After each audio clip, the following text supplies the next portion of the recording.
take the opportunity. I had some comments that I was going to make at the end here, but given the question that's on the floor right now, I'll take the opportunity now to talk a little bit to all of you about what our plan here is in the Diocese of Marquette.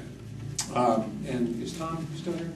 Okay, Deacon Tom Foy is my right hand in this whole area of the education on the new Missal. We're doing a number of things. The first thing that we've been doing is rolling out in this early springtime to the folks in the pews through bulletin inserts the changes that are coming, just as the teaser, not just showing you what the changes are going to be as then we're done with preparing the people, but just almost as a teaser to get them at least acquainted with what some of these changes are going to be. Right now, the changes that affect them. In other words, the words that the good folks will be using in the celebration of Mass.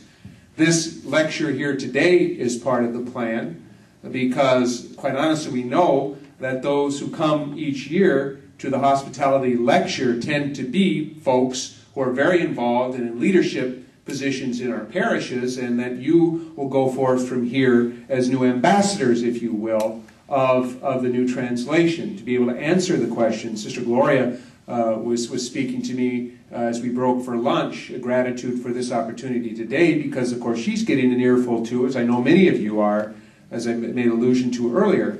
But then this summer we begin a more intensive period of preparation for this. And it will start with intensive workshops, overnight workshops for the priests and the deacons of the diocese, because a lot of the changes in the liturgy affect them more deeply, quite honestly, as you can see from these texts. I mean, it's the priests that are going to be praying most of the changes in the prayers of the liturgy. So we want them to have the same kind of education that we're getting here today. The whys, the why now, the whats, the wherefores. What is this whole thing all about? So that we get the priests really and the deacons really steeped in all of this. That's going to be followed up with 4, correct, Tom? 5 sessions for lay leaders in parishes. So that folks who are involved in any level of leadership in the parish and ministries in the parish, folks like people in charge of the liturgy, the musicians, catechists, pastoral associates, everybody who is involved in any way in leadership within the parishes will receive also a very intensive training themselves to be able to be in their local communities ambassadors. So we'll reach many more people than we have here. And those workshops, the ones for the priests and deacons will be at Marygrove. The ones for later leadership in the parishes will be held regionally throughout the diocese. That's why we're doing 5, to be able to reach as many people as conveniently as we possibly can.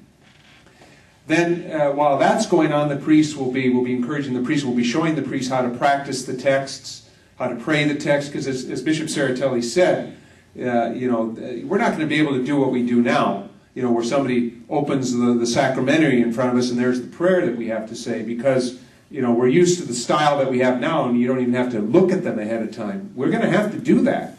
I got caught, I think I've said this before, I got caught at a couple ordinations ago, because suddenly in front of me, from the new revised rites of ordination, which contains the new style according to Liturgicum Authenticum, and the preface, it is truly right and just, our duty and our salvation, always and everywhere to give thanks unto you, O Holy Father, Almighty and eternal God, through Jesus Christ.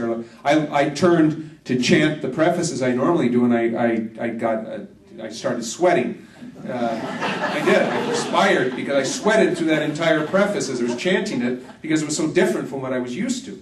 So, I'm aware that we have to practice. So the priests will be doing that in preparation. Then as we get closer to the time of the implementation, in the weeks building up to the implementation, then is going to begin a more intensive catechesis for the folks in the parishes through sample homilies that we're going to provide, or at least guidelines for the homilies, more bulletin inserts about going into more depth about all of this stuff we've been learning about today. The whys, the why now, the what, the wherefores, a lot of these the background on some of the stickier points like the pro multis, the promeni. I was going to ask the bishop if he would comment on the consubstantial in the creed. So that in the weeks building up to the actual beginning of the use of the new missal, the folks in the pews will receive right there at Mass in the church a catechesis on these changes. Now, why so, you know, some are asking, because I'm hearing this all the time, well, you know, in other dioceses that they've been doing this for a year, and, you know, why are we so late with this? And I mean, this is not fly by the seat of our pants here. This was the plan, actually, developed at the priest council level. The priest council felt that if we did the preparation, especially with the folks in the pew, too remotely from the actual implementation of these changes, by the time, if we did it 6 months or a year ahead of time, by the time the changes are coming in, people can say, now, well, why are we doing this? You know, I know from experience. You can explain and explain and explain and explain, and then 6 months, a year, 2 years later, people going, now, why are we doing this? You know, people kind of forget, so we want the preparation to be more proximate.